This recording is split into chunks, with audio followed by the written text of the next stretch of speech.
What is up, ladies and gentlemen?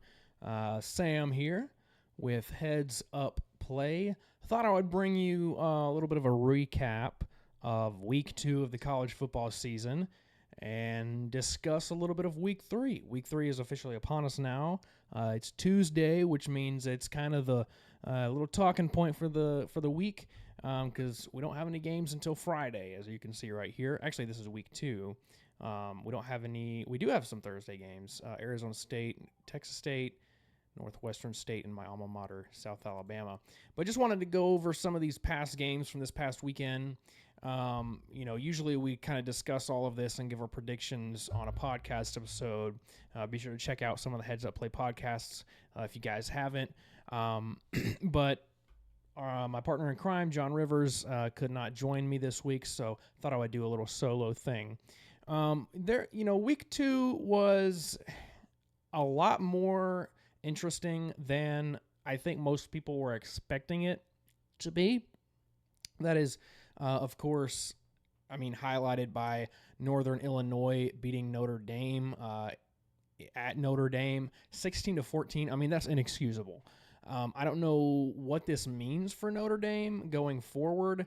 They were essentially a shoe-in for the playoffs after going in and beating Texas A&M pretty handedly, or convincingly at least, 23-13 at one of the toughest places to play in all of college football, Kyle Field. That place was rocking. It was at night. It was week 1, new head coach, new energy at Texas A&M, and you put them down. You totally shut down their offense, essentially.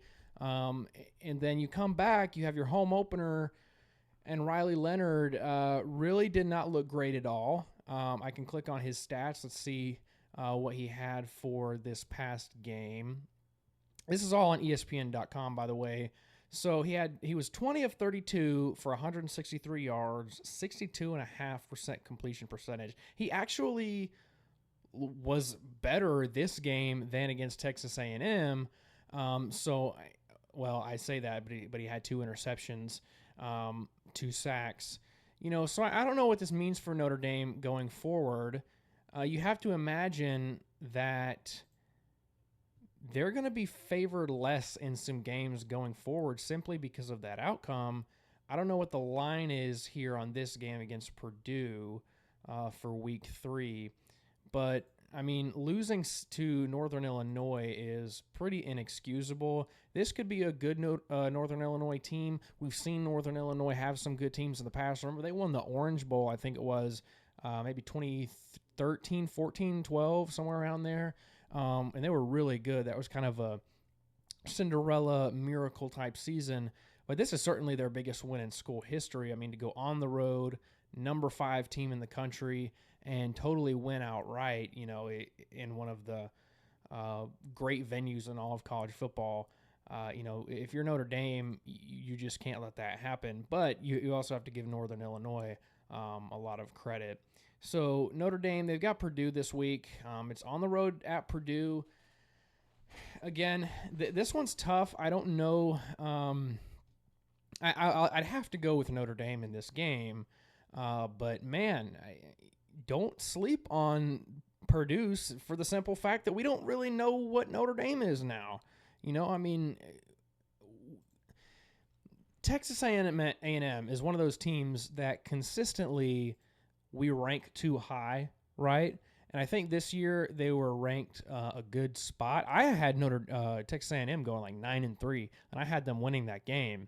So I thought that said a lot about Notre Dame at the time of them beating them, but it may say more about Texas A&M in year 1 of Mike Elko. If we go back, Texas A&M sort of has a history of this. They lose 48-33 at Miami. That was week 2 of last season, 2022. They lost to Appalachian State. So this is nothing really new for Texas A&M. Of course, that's an older discussion, though. Notre Dame is going to be a team that is interesting to watch. You really now have a disadvantage being an independent. They kind of had an advantage being an independent because they didn't have to play. They don't have to play a conference championship game. Well, now you have to make up for that loss, that lone loss. And this is also sort of indicative of, how the Notre Dame regime under Marcus Freeman has been the past few years now. I mean, we can go back to 2022 when he started. That's when Brian Kelly left after the 2021 season to LSU. They bring in Marcus Freeman. Year one you go 8-4, or maybe that's 9-4 after the bowl game. You beat South Carolina. You lose to number 6 USC in a fairly close game. You lose to Stanford 16-14. But game number 2, remember it was not looking good that year. Lost to Marshall at home. That was Tyler Buckner starting that game. 2023, they lost to a couple other people, didn't they? Lost to Louisville and Clemson. Last year was a better year, obviously, but you've lost to very subpar group of 5 opponents in Marshall and Northern Illinois. Again, Northern Illinois could be really good. They could be, the G5 rep in the playoffs. That's what it's looking like right now because they're ranked number 25. I do believe that is the highest ranked group of 5 team in the rankings, but I don't want to spend too much time on Notre Dame. They really have to get things picked up if they want to make a run at the playoffs because, again, they have to essentially make up for that loss, and not having a conference championship game isn't going to do it. And so if you look at this schedule, what's a good game that you see on here that could say, okay, that game puts them in? No. If they lose another game, I would say a 10-2 Notre Dame team does not make the playoffs, simply put, just because one of those losses would be really bad, Northern Illinois. And I don't see any of these games being like a huge staple win right now. Florida State obviously is Florida State. USC could be a big one, go on the road if USC continues to do very well and if they beat USC. But right now, I would say it's not looking fantastic for Notre Dame. They really need to get things stepped up in the right direction. Moving on, the biggest game of week 2, of course, was Texas and Michigan. And I'm going to be honest with you, this game was a lot more telling of Michigan than I think it was of Texas. We knew Texas was going to be really good. They were going to compete for an SEC championship in year 1 of the SEC. I was not shocked whatsoever by the outcome of this game. It's kind of what we predicted in our last podcast episode or preview episode for week 2. 31-12, really it kind of looked more like a 56-3 type game rather than 31-12. Michigan, again, this game was more telling about them than I think Texas. This Michigan team is not good. I seriously think you're looking at a 7-5, maybe an 8-win team for Michigan. Let me see if I can find their schedule here.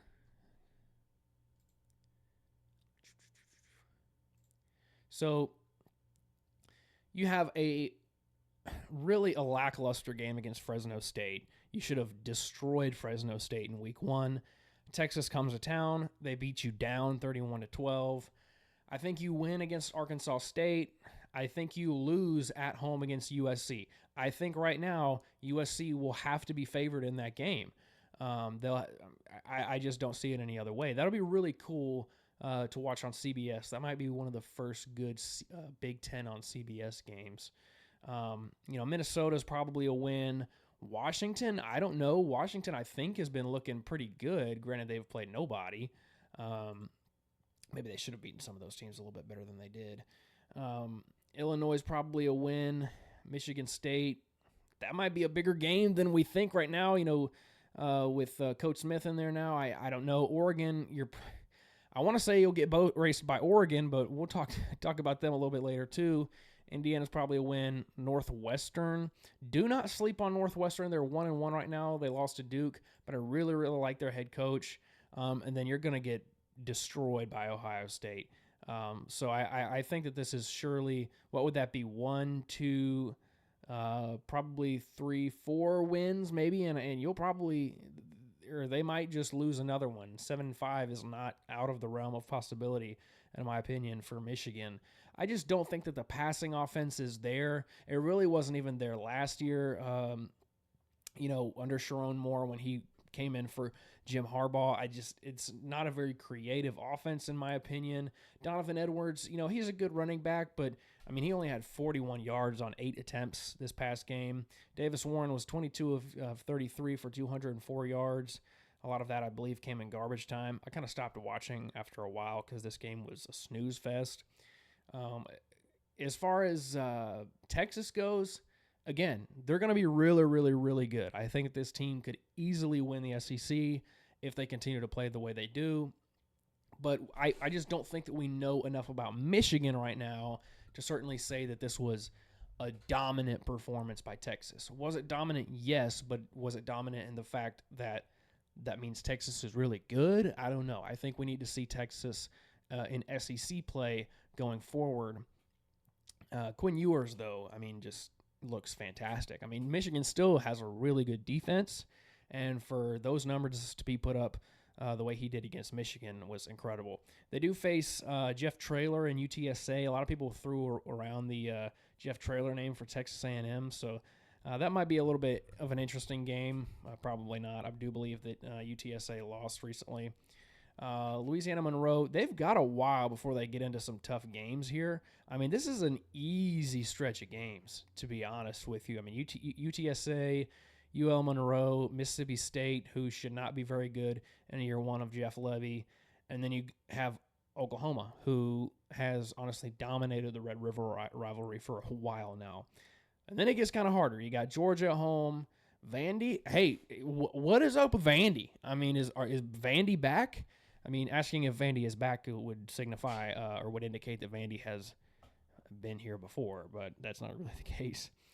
Florida is no good. Arkansas looks better, but man, they threw it down the toilet against Oklahoma State. We'll kind of talk about that as well. Kentucky is not good. Texas A&M, who knows right now. So I think just based purely off of schedule, if Texas can beat Oklahoma and play a close one with Georgia or just lose in general, and then the rest of the SEC kind of falls, below that, I mean, I think it could certainly be a Texas-Georgia matchup in the SEC championship, a rematch, no matter who wins that game initially. But I think that game itself says a lot more about Michigan than it does Texas. Alabama and South Florida. Okay, you guys know I'm a big Alabama fan. This game was ugly, ugly, ugly, ugly. As an Alabama fan, I never, ever, ever want to play the South Florida Bulls ever again. Now, I knew that this game was going to be not frustrating, but I thought it would be closer than some people or than most people were kind of expecting. And that's because I'm very familiar with this South Florida team. I used to live in Tampa. My fiance went to the University of South Florida, actually worked for the football team for a couple years, sort of. She went there for athletic training, graduate school there. So she knows a lot of the players. I've watched a good bit of South Florida because of that. Alex Golesh, head coach, do not sleep on this guy. This guy is a damn good coach, okay? He will certainly have a big-time Power 4 head coaching job within 2 years, if not next year, okay? A certain somebody in the city of Gainesville, Florida, ain't looking like he's going to be keeping his job very long, and if the Florida Gators were smart, they would go after Mr. Golesh. Now, they'll likely go after a bigger name because fans will probably not want a group of 5 coach anymore after multiple attempts. But if they were smart, that would be a big success, I think, Alex Golesh to the University of Florida or wherever he goes. He is on the come up, certainly. He is doing really, really good things. He took a 1-11 South Florida team. It was like, what was South Florida's record the past a few years prior to Golesh coming in? Let's see.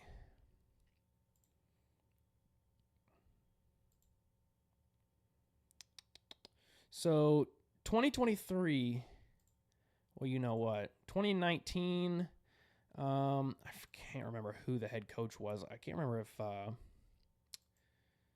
well, let's see.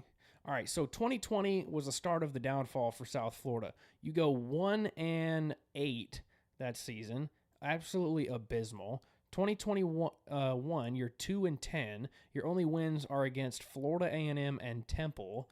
2022, you're 1-11. Your only win is against FCS Howard.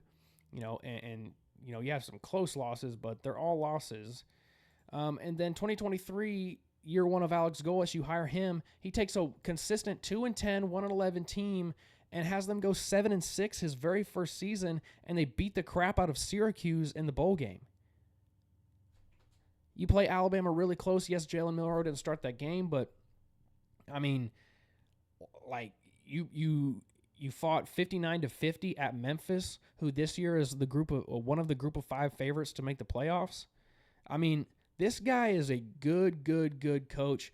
Do not sleep on him. He will be somewhere big within the next couple years. Guarantee it. And if I was a betting man, which I kind of am, I might just bet that he is the head coach of the Florida Gators. Just for sake of throwing it out there. Put $5 on it. But as far as Alabama, just like the Texas-Michigan game, I think that this says a lot more about USF than it does Alabama. Because it just situationally, it just didn't match up great for Alabama. Number one, Alex Golesh is like the kryptonite to Alabama. He was the offensive coordinator at Tennessee in 2022 when, Tennessee won in the third Saturday in October for the first time in, 15 or 16 years in that, hard-fought battle, that offensive shootout. And then, in this game, there was just a bunch of weird things going on. One, you had the field being named to Saban Field, so there was kind of that stuff going on in the background.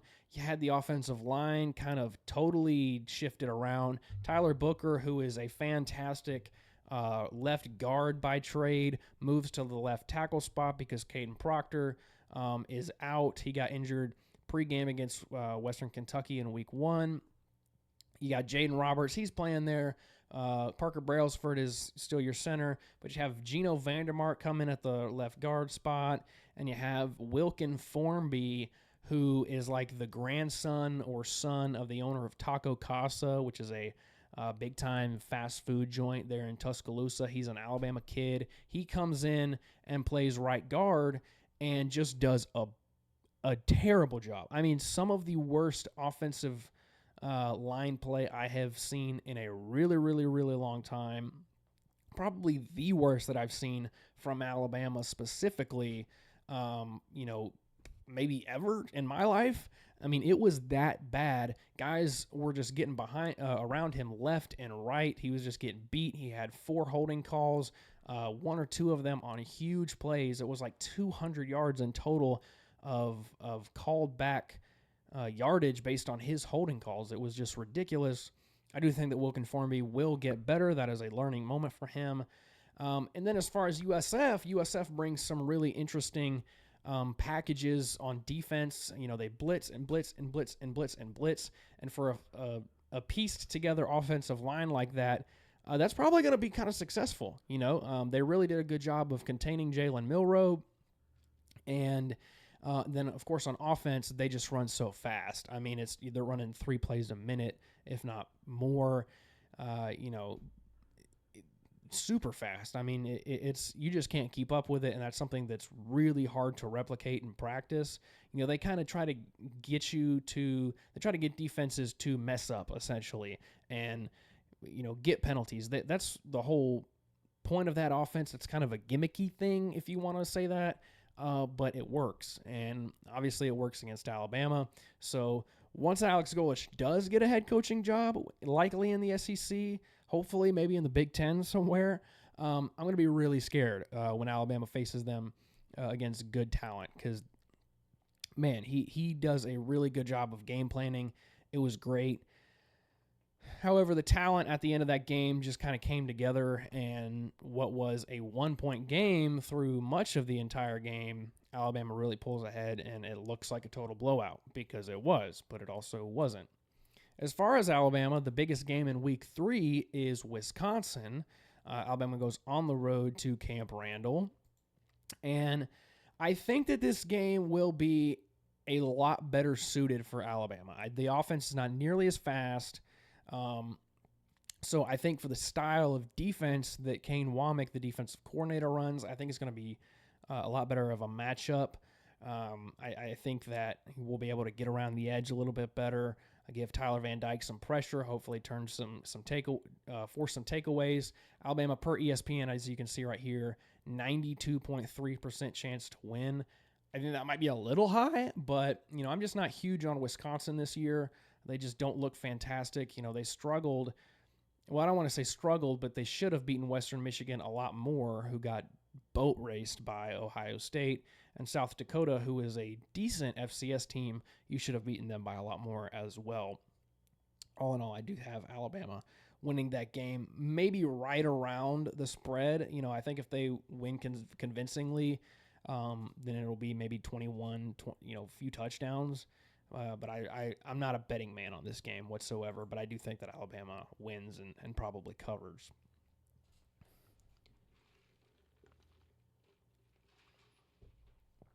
Moving on, a few more games in week 2.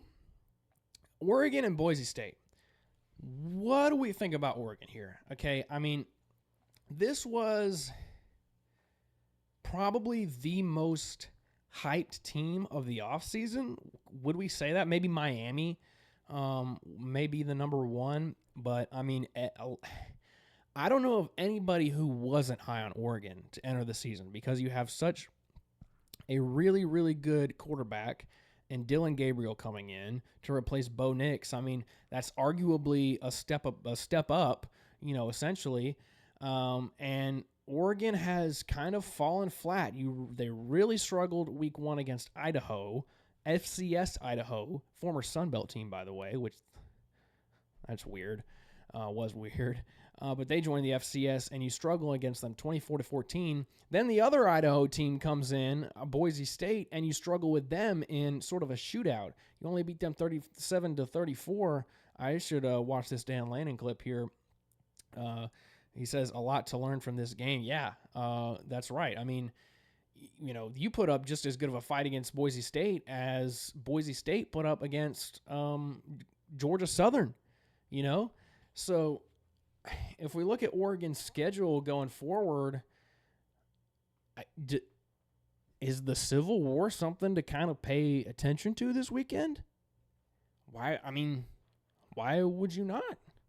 I mean, I don't know what Oregon State's 2-0. I don't think they've played anybody, though. They played Idaho State and San Diego State. But, I mean, this is at Oregon State. Oregon State obviously really salty about being kind of left behind from the Big Ten, and so the crowd will probably be rocking and rolling, thinking maybe they have a chance because Oregon hasn't looked great. I've got Oregon in that game. Let's see what ESPN says. This should be a lot more.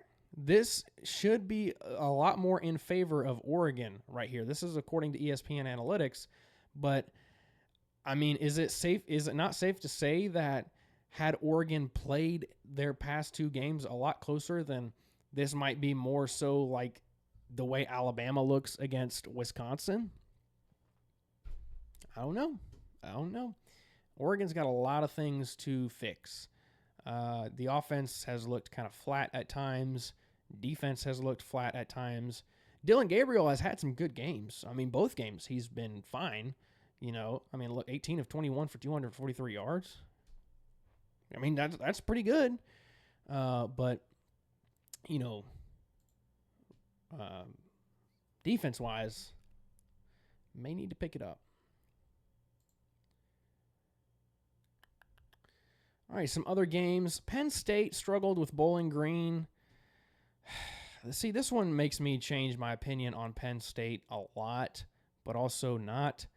West Virginia, who they beat pretty handedly in week 1, they actually looked pretty dominant against West Virginia. Are we that big on West Virginia? See, I'm not. West Virginia last season, Neil Brown is sort of he was kind of on the hot seat. They went 9-4 last season. 2022, however, they went 5-7. So they look like they're doing better. West Virginia has a great rushing offense. Oh my goodness. But Penn State, wins that game, and then Penn State struggles against Bowling Green. Who knows? This could have just been a one-off game. I really don't know. But if we look at Penn State's schedule, which I kind of went back on it a little bit too quick, 30-27 was the final. 34-27. So Penn State has Kent State, Illinois, UCLA, at USC. That's going to be a big-time game, I think. USC's got a pretty, not an easy schedule. You got Wisconsin, Ohio State at home, Washington, Purdue, Minnesota, and Maryland. I do think that Penn State can still kind of get things going. I think Drew Aller can be a good quarterback, but, a game like that makes you question yourself a little bit. Those are pretty much the main big-time games of Week 2, if I'm not mistaken. Let's see if I'm missing anything here. Utah and Baylor. Utah only beat Baylor 23-12. That's kind of interesting. LSU struggled against Nicholls State for a fair bit, which is probably why LSU and South Carolina is our game day location. I mean, what a poor game day location. It'll be cool to see game day at South Carolina. I can't remember the last time they were there, but it's not exactly the biggest game, that we can remember. There are some bigger games of the weekend, that's for sure. Not many, though. Let's see. Arizona, who I'm still pretty high on, kind of struggled a little bit against Northern Arizona. Only beat them by 12 points. Georgia Tech and Syracuse. Syracuse looked really good in this game. Kyle McCord has looked awesome, to be honest. I mean, as a transfer from Ohio State, Fran Brown seems to really enjoy him. Fran Brown, I don't know if you guys also caught it. He said some stuff after that game, or maybe it was Sunday, I don't know, saying that he took the game personal because of things that Brent Key said, which Brent Key really didn't say. I don't know, but it was a little odd.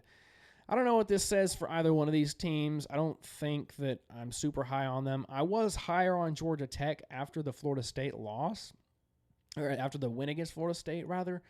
But now that makes me just say that Florida State probably is garbage this year. I mean, they've looked like it.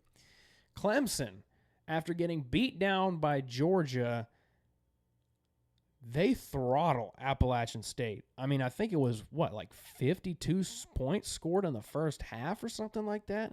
I mean, Dabo definitely wanted to prove that Cade Klubnik was a good quarterback, that's for sure. Maybe that says a lot about Georgia. Who knows? Week 2, it's so tough to tell. Memphis, who is right now probably the group of 5 leader for the playoffs. I'd say you've got a few teams who are leaders for possible group of 5 representatives in the playoffs right now. Memphis, Boise State, UNLV, USF, and maybe Tulane. Those have been the best looking group of 5 teams so far. I know about Northern Illinois. I got to see a little bit more of them going forward to say that. Oh, boy. Cal and Auburn. Cal, the Communists, go on the road to Auburn in a game that they lost last season in California. And they beat Auburn 21-14 in a game that really looked more like it should have been 35-7. Peyton Thorne is a garbage quarterback. Honestly, the worst quarterback for Auburn that I've seen in quite some time. Auburn's had some decent quarterbacks, since Cam Newton. Cam Newton, obviously the best Auburn quarterback probably ever. And you've had some decent ones like Nick Marshall and a couple other ones. But you've also had some pretty bad ones. Jeremy Johnson, Sean White. Peyton Thorne is worse than all of them. It is awful. And I think it was just last night, Hugh Freeze kind of came out in his coach's show and kind of put the blame for that loss sort of on the team, which you can't do. And he kind of, it's been talked about by a few people. A lot have questioned, why did Hugh Freeze not go after a big-time quarterback in the portal? Because you had a really good quarterback class in the portal this past season. Cam Ward, obviously the biggest name. I don't know if Auburn could have gotten a guy like him, but you had some other guys, KJ Jefferson, Kyle McCord. There was some good quarterbacks, a lot of them in the portal that you could have at least looked at. But he decides to continue to roll with Peyton Thorne, which I thought was absolutely stupid. Now, some people like Josh Pate, J.D. Pickell, they're saying that the reason he didn't go for them for a new quarterback was because the horses weren't there to make the team any better anyways, even with a good quarterback. I really don't buy that because if you can make your team better, make it better, right? I don't understand that. You have really good wide receivers. You need someone to throw the ball. What sense does that make? I really don't understand it. But Peyton Thorne is just awful. I mean, 4 interceptions is totally unacceptable. Totally unacceptable. So, Auburn going forward, I thought that this could have been a 9-3 team. 8-4 at least, just due to the new talent that Auburn has and it being year 2 of Hugh Freeze. I was looking at, I thought the California game was a no question win. A lot of people did. And now this makes me question a lot going forward. A lot of people thought that this could be a 5-0 Auburn team going into the Georgia game. Here you are now probably questioning, not New Mexico, but you're probably questioning Arkansas now because Arkansas has looked pretty good. They blew their game against Oklahoma State, but they've looked much better than last year. You got Oklahoma coming to town. Then you got Georgia. Then you got Missouri. So this team, just based purely off of the results of the California game, we could be looking at a 1-1, 2-1, 2-2, 3-4, 5, maybe 3-5. Shoot, Vanderbilt might be a loss. This could be another 5-6 loss team again for Auburn, which it will have been since I believe prior to COVID that Auburn would have had a winning season. That is not good whatsoever. Last game that I want to talk about actually is this one right here, Florida and Samford. Now, this is an interesting one simply because Graham Mertz, who looked awful against Miami, did not play in this game against Samford. They start DJ Lagway, who was the number 1 quarterback according to most recruiting outlets in the 2023 class. On 3, I believe, 24/7, they all had him as like the number 1, if not number 2. And so they start him. He's a true freshman, best quarterback recruit for Florida in a long, long, long time, and he lights it up. Now, I know it was Samford, but he was 18 for 25 for 456 yards. 456 yards. The ball flies out of this dude's hand. It is impressive. This guy is good, okay? Really good. And so it makes you question, like, okay, do we do something with DJ Lagway now? Do we start DJ Lagway against Texas A&M? Billy Napier has come out and said that he's going to play both. And I feel like you kind of have to play both, right? Graham Mertz is, he's been the starting quarterback since last season. He did have a much better season last year than a lot of people were expecting. But he looked awful against Miami. I think for Florida, what you have to do is play Graham Mertz, start him, and if things just are not looking good on offense, if you just can't seem to get things going against Texas A&M, put in DJ Lagway to just see what he can do against a higher quality opponent like A&M, because he has wheels on him. DJ Lagway is not known to be a runner. I don't think he was recruited as dual threat. Let me look here.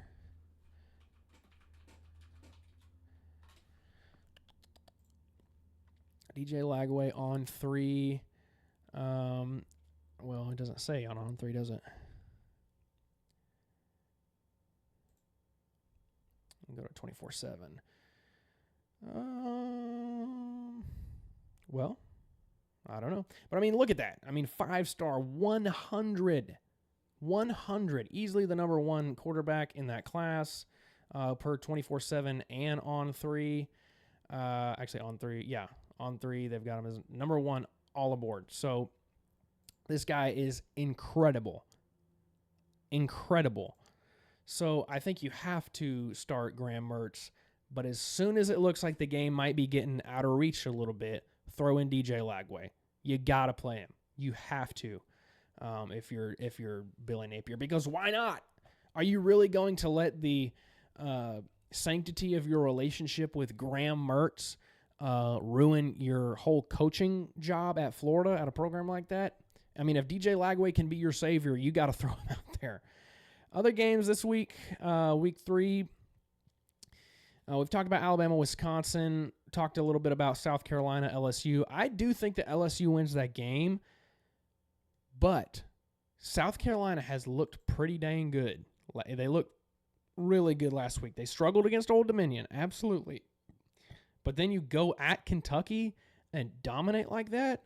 Woo-wee. I don't know if that says more about Kentucky or South Carolina, but it could be a better game than we're expecting. That's noon on ABC. Florida State at home against Memphis. Don't be shocked if Memphis pulls something out of their ass, just simply based on how good we think Memphis should be and how bad we think Florida State is right now. And that's nothing crazy. Boston College goes on the road to Missouri. This will be a good test for Missouri because they haven't played anybody yet. Their defense has been really, really, really impressive. Yet to give up a point. Former South Alabama defensive coordinator Corey Batoon is the DC there, and they've yet to give up a point. But granted, they've played Murray State and Buffalo, so I don't know how much stock you can put into that right now. But Missouri does look really good. I think Missouri wins that game. John Rivers told me he believes Missouri destroys Boston College as well. Oregon and Oregon State, give me Oregon in that game, but, I mean, who knows? Maybe Oregon State makes it a little interesting. Oklahoma and Tulane. Tulane looked really good against Kansas State. Kansas State pulled away, but that was a really close game that we didn't talk about earlier. Oklahoma, give me Oklahoma in that game, but I would honestly, Oklahoma's favored minus 14. I would almost take Tulane to cover that. I would. Notre Dame and Purdue, I'll take Notre Dame in that game in a close one. Texas A&M and Florida, this one's minus 4 in favor of A&M. I'm going to go with Texas A&M in this game as well, just because Florida did not look so good against Miami, but it was Miami. Miami has looked really, really good. They may just be that good. And I think if DJ Lagway can come in, this could be a totally different game than we think. I'm not touching it if I'm a betting man. And then aside from that, there's really not much to look at. Washington State. It's interesting to see the Civil War and the Apple Cup so early in the season, but it's kind of cool to see rivalries like that, kind of early on. Pitt and West Virginia is always fun to watch. Give me West Virginia. You know what? Give me Pitt in that one. I don't think either team is great, but give me Pittsburgh in that one. And that might be kind of it. Utah State. So I don't really see anything else worth really paying attention to this weekend. Yeah, kind of a boring week in college football. But guys, if you enjoyed this, if you enjoyed a little discussion about some of these games, let me know. Let me know if you like this format, kind of just casually doing this. And drop a comment. What do you think about these past games? What do you think about Alabama, Florida, Michigan, Texas? What do you think? What do you think? And be sure to like, subscribe, follow us on all our social media platforms, which I'll have listed down in the description below. And as John Rivers would always say, you stay classy.